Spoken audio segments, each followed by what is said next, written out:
Ukraine obliterates Russian positions as 1,300 of Putin's soldiers wiped out.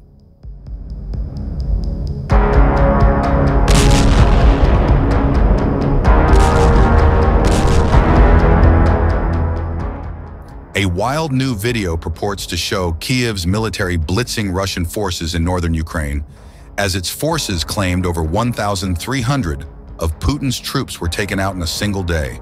The footage of the strikes shared on the Defense Ministry's X channel shows various drone-delivered explosions at different locations captured by unmanned aerial vehicle, either UAV cameras.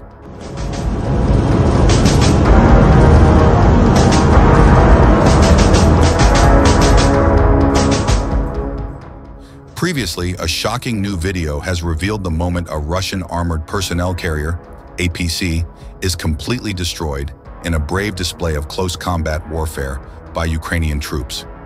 The Russian vehicle is seen moving towards two Ukrainian tanks in a field purportedly in the Kursk region before being dealt a dramatic blow. The nearest tank fires at the APC from close range, sending it up in a cloud of smoke, forcing the Russian troops inside to quickly get out and run away.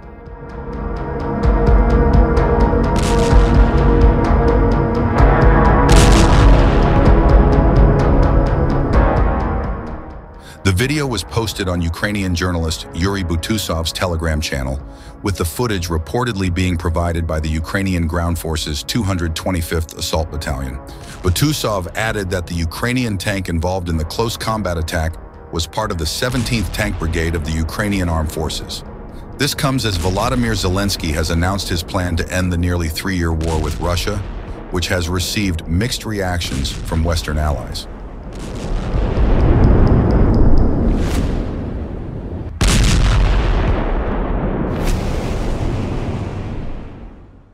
In the Vovchansk direction, border guards successfully delivered several powerful strikes against enemy positions, the ministry adds. In a separate post, the ministry also shared the latest estimates of Russian battlefield losses, as reported by the General Staff of the Armed Forces of Ukraine on December 12th. It estimates that Russian leader Vladimir Putin has lost 758,730 troops in the country since the full-scale invasion began in February 2022, including 1,390 casualties sustained in the past day.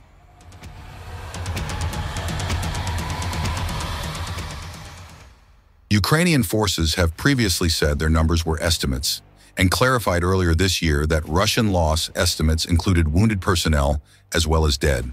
The latest figures on December 12th also claimed that Russia had also lost 9,532 tanks, 19,644 armored combat vehicles, 31,127 vehicles and fuel tanks, 21,072 artillery systems, 1,253 multiple launch rocket systems, 1,023 air defense systems, 369 aircraft, 329 helicopters, and 20,111 UAV drones since the start of the conflict.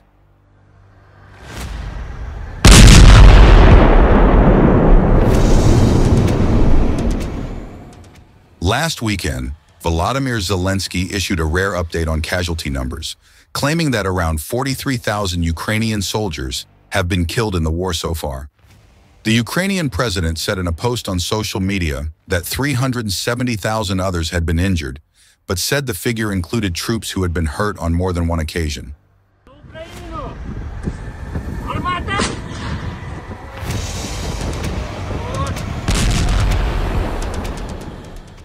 The wartime leader also claimed that 198,000 Russian soldiers had been killed, with 550,000 wounded, though none of the figures can be verified, and both Kiev and Moscow are thought to understate losses. Zelensky may have felt compelled to put out official numbers after incoming U.S. President Donald Trump took to his Truth Social platform, claiming that 600,000 Russians had been killed or wounded, while Ukraine had lost 400,000, without providing a source for the figures.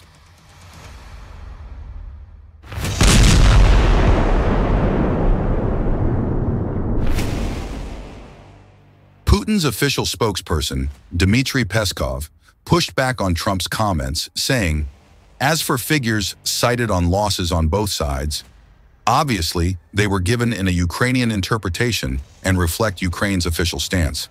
The actual figures for losses are completely different. Ukrainian losses exponentially surpass the losses on the Russian side, he added.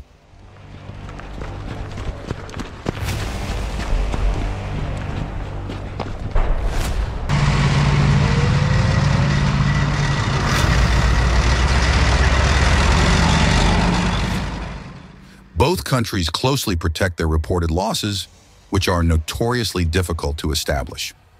Various estimates have been produced on losses throughout the conflict.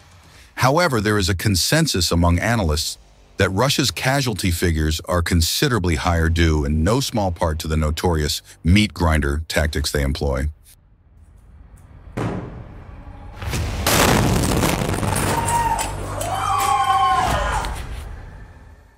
In the victory plan, he continues to push for a formal invitation for Ukraine to join NATO and permission to use Western long-range missiles to strike military targets in Russia.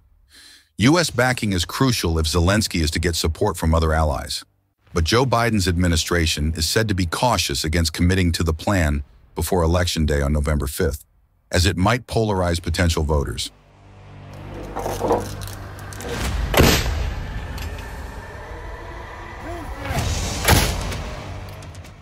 Defense Secretary Lloyd Austin said, "It's not my position to publicly evaluate his plan. We have been supporting him by providing security assistance in a major way for 2.5 years.